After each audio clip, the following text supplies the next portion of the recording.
কি বুঝতে পারছো না আমার খুব তাড়াতাড়ি একজন ট্রান্সলেটরের দরকার। আচ্ছা তুমি একটা কাজ করো, ফাইলটা আমায় পাঠিয়ে দাও, আমি দেখছি কিছু করা যায় কিনা। ম্যাম এই নাও টাকাটা নাও, আর আমায় ডিস্টার্ব করো না। ম্যাম আমি আপনার কাছে টাকা চাইতে আসিনি, আমি আপনাকে সাহায্য করতে এসেছি। শোনো, আমি এখন ফোনে কথা বলছি, দেখতে পাচ্ছ না? হ্যাঁ বলুন, তাহলে কি করা যায় এখন? ম্যাডাম আপনি আমার একবার কথাটা শুনুন। আপনি তখন বলছিলেন না যে আপনার ট্রান্সলেটারের দরকার, আপনি যে ভাষায় বলবেন আমি বলে দিতে পারবো। আপনি বলুন কোন ভাষার প্রয়োজন। নিজের চেহারাটা আয়নায় কখনো দেখেছেন? আমার মাথা এমনি খারাপ হয়ে আছে, যান এখান থেকে। আপনি আমাকে একবার সুযোগ দিয়ে দেখুন, আমি আপনাকে নিরাশ করব না। আমার দরকার ফরেন ল্যাঙ্গুয়েজ। আপনি কি বিদেশি ভাষা জানেন? স্প্যানিশ, ইটালিয়ান, ফ্রেঞ্চ, জার্মান, আপনি যে ভাষাই বলবেন আমি সেই ভাষায় কথা বলতে পারবো।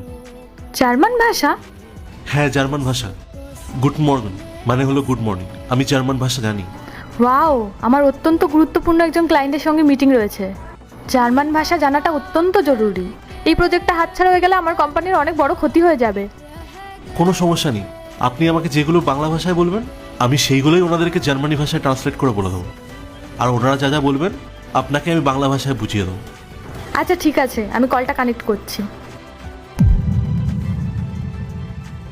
কানেক্ট হয়ে গেছে। আমি তোমায় যা যা বলবো তুমি তাই তাই আমাকে বলবে, ওকে?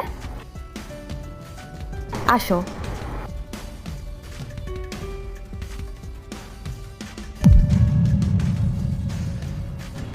Hello, good morning. আচ্ছা তুমি ওদের জিজ্ঞেস করো আমরা যে প্রজেক্টটা পাঠিয়েছি ওনারা চেক করেছে কিনা।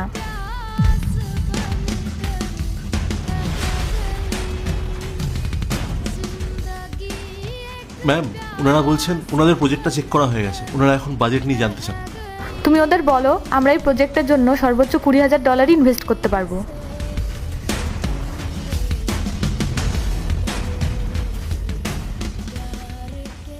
ম্যাম ওনারা রাজি, ওনাদের কাজটা নিয়ে কোনো সমস্যা নেই, আপনি আপনার কাজটা চালিয়ে যেতে পারেন।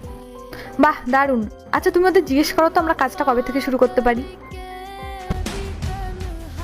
ম্যাম ওনারা বলছেন আপনারা আগামী সপ্তাহ থেকে কাজটা শুরু করতে পারেন। Ma'am project confirm.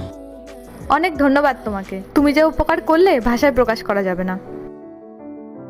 আচ্ছা তুমি একজন সাধারণ মানুষ হয়ে এত ভাষা শিখলে কি করে? সব সময় যা দেখা যায় তা সত্যি হয় না ম্যাডাম। প্রতিভা শুধু বড় বড় অফিসে থাকে না, কখনো কখনো রাস্তার আশেপাশেও থাকে। আপনার সাহায্যের দরকার ছিল, আমি করে দিয়েছি, এবার আমি আসছি।